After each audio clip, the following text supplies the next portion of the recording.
2001లో వెలిగింది జారాన దీపం తిరుమల సాయి స్కూలిది మహోన్నత రూపం. చిన్న చిన్న అడుగులతో మొదలైన ప్రయాణం నేడు విజయ శిఖరాల వైపు సాగుతోంది గమనం. రజతోత్సవ వేడుక ఇది మన గర్వగానం. తిరుమల సాయి స్కూల్ ఇది మన ప్రాణ సమానం. 143 నవోదయ సీట్లు సాధించి పరమ తరగతి టాపర్లను లోకానికి అందించి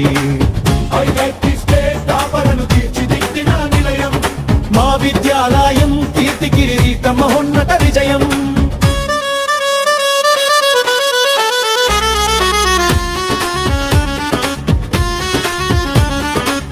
సరళ కుమారి గారి దార్శనికతతో వెంకటరమణ గారి నాయకత్వంలో 40 మంది సిబ్బంది అంకిత భావంతో జ్ఞానాన్ని సేవగా మలస్తూ